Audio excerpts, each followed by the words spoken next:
My perfect husband cheated on me for our entire 7-year marriage. When I finally rebuilt my life, he came crawling back, but I had a surprise for him. I never thought I'd be in this situation, but here I am. My name is Allison, 32F, and I've been married to Jake, 34M, for 7 years. We met during our sophomore year of college at a mutual friend's party. I remember it like it was yesterday. I was helping in the kitchen, trying to salvage a batch of burnt cookies, when Jake walked in. He took one look at the smoky mess, laughed, and offered to run to the store for more supplies. We ended up spending the whole night baking and talking, completely forgetting about the party outside. From that night on, we were inseparable. Jake was always the life of the party, charming and outgoing, while I was more reserved. I thought we balanced each other out perfectly. After graduation, we moved in together and started building our life. Jake got a job at a startup tech company, and I began working at a local nonprofit. We got married 2 years later in a small ceremony in my parents' backyard. Our life together wasn't perfect, but I thought we were happy. We had our share of arguments, usually about Jake's long work hours or my desire to start a family, but we always worked through them. Or so I thought. Last week, I discovered something that shook my world to its core. It was a regular Tuesday evening, and I was tidying up our home office. Jake had been working late nights recently, preparing for a big product launch. I was straightening up his desk when I accidentally knocked over his laptop bag. As I picked it up, a small, leather-bound notebook fell out. I didn't think much of it at first. Jake often jotted down ideas for work, and I assumed it was just another one of his brainstorming journals. But when I opened it to put it back, I froze. Inside were detailed accounts of Jake's encounters with various women, complete with dates, names, and even ratings. My hands shook as I flipped through the pages. The dates spanned our entire relationship, even before we got married. There were at least 15 different women listed, some with multiple entries. I recognized a few names, co-workers, friends of friends, even one of my cousins, Megan, who had stayed with us for a week last summer while she was job hunting in the city. I felt like I couldn't breathe. This couldn't be real. Jake and I had always been honest with each other. We'd even had conversations about fidelity early in our relationship. Jake had been cheated on by his high school girlfriend, and he always said how much it had hurt him. How could he do this to me? I sat there for what felt like hours, reading and rereading the entries. I kept hoping it was some kind of sick joke or a writing exercise gone wrong. But deep down, I knew it wasn't. The details were too specific, too personal to be fiction. When Jake came home that night, I confronted him. At first, he tried to play it off as a joke, then as a fantasy journal. But when I started quoting specific entries, his face fell. He admitted to everything. Jake begged me not to leave him. He said he had a problem, that he'd been struggling with sex addiction for years. He talked about how the pressure at work had been getting to him, how he turned to these encounters as a way to cope with stress. He promised to get help, to change. But all I could think about were the years of lies, the betrayal, the humiliation. I packed a bag and left that night. I'm staying with my best friend, Sarah, 31F, who's been incredibly supportive. Sarah and I have been friends since high school. We were roommates in college, and she was my maid of honor at my wedding. She's always been there for me, and I'm grateful for her support now more than ever. Jake's been calling and texting nonstop, alternating between apologies and accusations. He's even shown up at Sarah's place a few times, forcing us to call the police. It's like he's a completely different person from the man I thought I married. I'm lost. I thought I knew Jake better than anyone, but now I feel like I never really knew him at all. How could he do this to me? To us? We were talking about starting a family soon. We had even started setting up a nursery in our spare bedroom. Now, I'm wondering if anything in our relationship was real. I've always been independent, but Jake and I built a life together. We have a house that we bought 2 years ago, a charming craftsman with a big backyard where we talked about our future kids playing. We have joint accounts, mutual friends.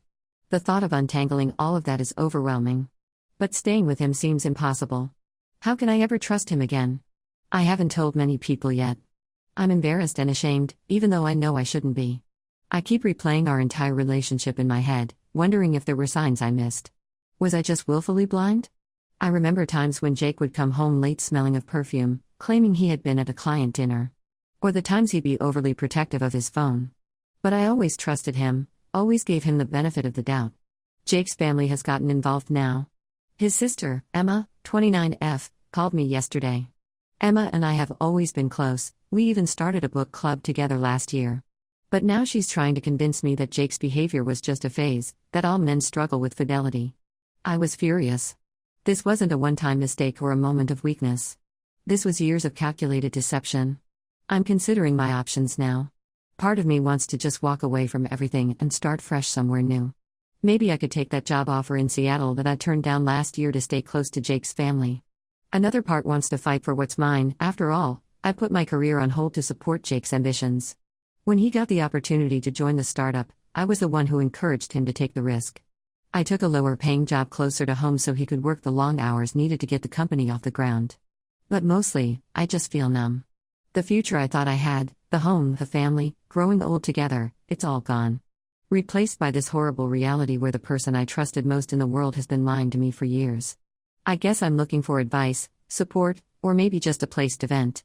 Has anyone been through something similar? How did you move forward? I feel like my entire future has been erased, and I'm not sure how to start rebuilding. Update 1: It's been 3 months since I discovered Jake's infidelity, and a lot has happened.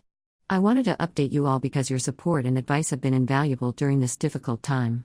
After my initial post, I decided to take some time for myself. I extended my stay at Sarah's place and took a leave of absence from work.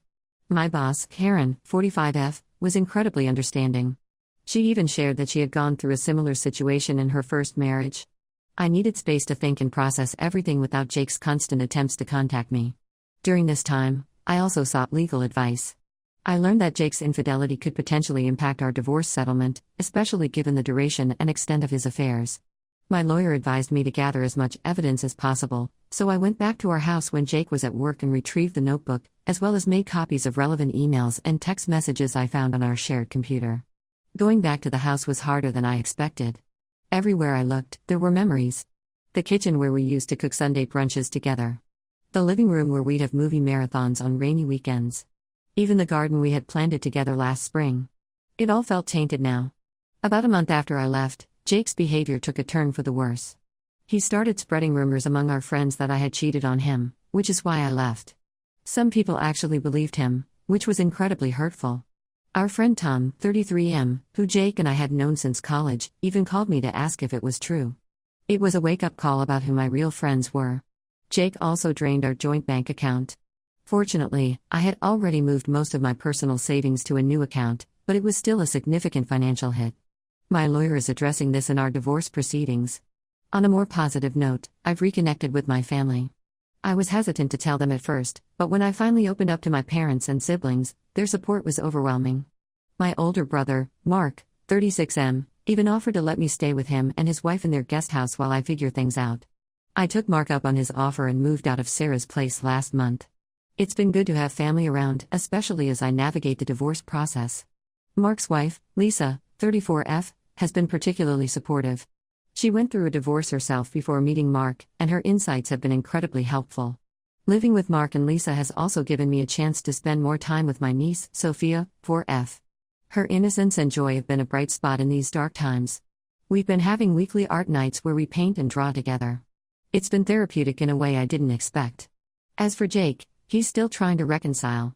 He started attending Sex Addicts Anonymous meetings and keeps telling me how much he's changed. Last week, he sent me a long email detailing all the ways he's working on himself. Part of me wants to believe him, to think that maybe we could work things out. But then I remember the notebook, the years of lies, and I know I can't go back. The divorce proceedings are ongoing. Jake is fighting for a 50-50 split of our assets, despite his infidelity and the fact that I sacrificed my career advancement for his. It's frustrating, but my lawyer assures me we have a strong case. I'm slowly starting to rebuild my life. I've returned to work and even started taking a photography class at the local community center, something I've always wanted to do but never had time for when I was with Jake. It's not easy, and there are still days when I feel overwhelmed by sadness and anger. But I'm taking it one day at a time. Thank you all again for your support. I'll update again when there are significant developments in the divorce proceedings or my personal journey. Update 2: Hello everyone. It's been another 3 months, and I wanted to give you all an update on my situation. The divorce proceedings are still ongoing, but we're making progress. Jake initially tried to drag things out, hoping I'd change my mind, but he's finally accepted that our marriage is over. We're now in the process of dividing our assets. One major development is that I've decided to sell our house. Too many painful memories are associated with it, and I want a fresh start. My lawyer has ensured that I'll get a fair share of the proceeds, considering my contributions to our marriage. It was hard to make this decision. I love that house and all the plans we had for it. But every time I think about moving back, I remember finding that notebook in the office, and I know I can't live there anymore. I'm still living in Mark and Lisa's guest house, but I've started looking for my own place. It's both exciting and terrifying to think about living on my own again after so many years, but I know it's an important step in my healing process. I've been looking at apartments closer to the city, near my work. The idea of a shorter commute and being closer to the vibrant city life is appealing. Work has been a welcome distraction. I've thrown myself into new projects and even received a promotion last month. It feels good to be recognized for my efforts, especially after years of putting my career second to Jake's. My boss, Karen, has been incredibly supportive throughout this whole process. She's become something of a mentor to me, helping me navigate office politics and encouraging me to take on more responsibilities. As for Jake, he's still attending his SAW meetings and has started seeing a therapist. Part of me is glad he's getting help, but another part is angry that he didn't do this years ago when it could have made a difference. He's asked to meet and talk things through, but I'm not ready for that yet. Maybe someday, but not now. The photography class I mentioned in my last update has become a real passion. I've made some good friends there, and we often go on weekend photo walks together. It's nice to have a hobby that's just for me. Last week, I submitted some of my photos to a local art fair. I don't expect to win anything, but just putting my work out there feels like a big step. I've also started dating again, very casually. Nothing serious, just coffee or dinner here and there. It's strange to be back in the dating world after so long, but it's helping me rebuild my confidence. Last week, I had dinner with a guy named Alex, 35M, who I met through a mutual friend. It was nice, but I'm not ready for anything serious yet. There have been some tough moments too. Jake's family is still trying to pressure me into reconciliation. His mother called me last week, crying and begging me to give Jake another chance.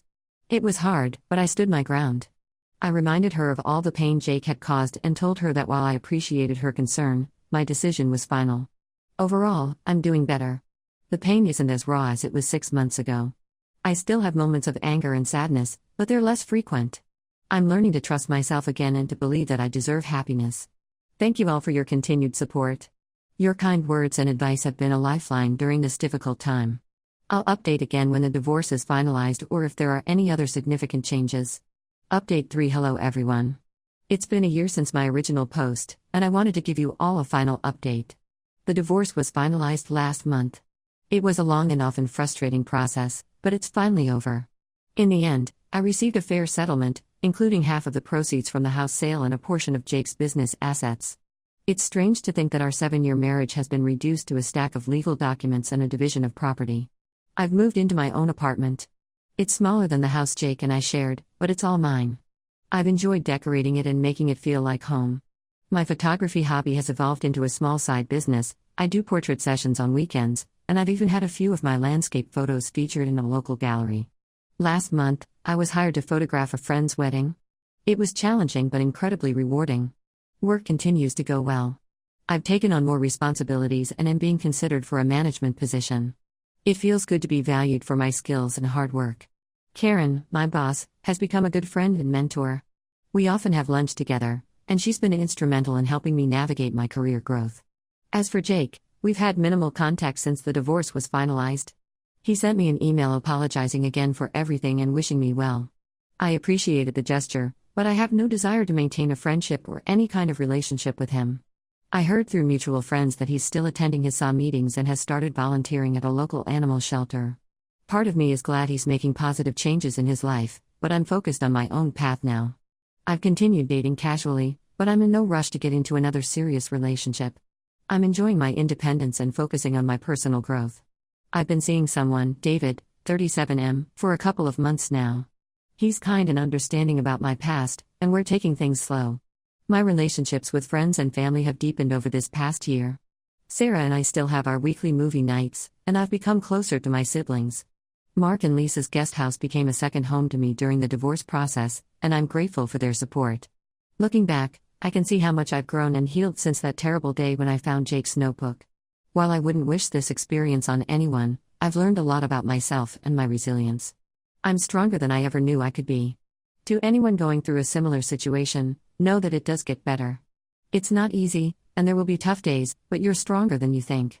Take it one day at a time, surround yourself with supportive people, and don't be afraid to ask for help when you need it.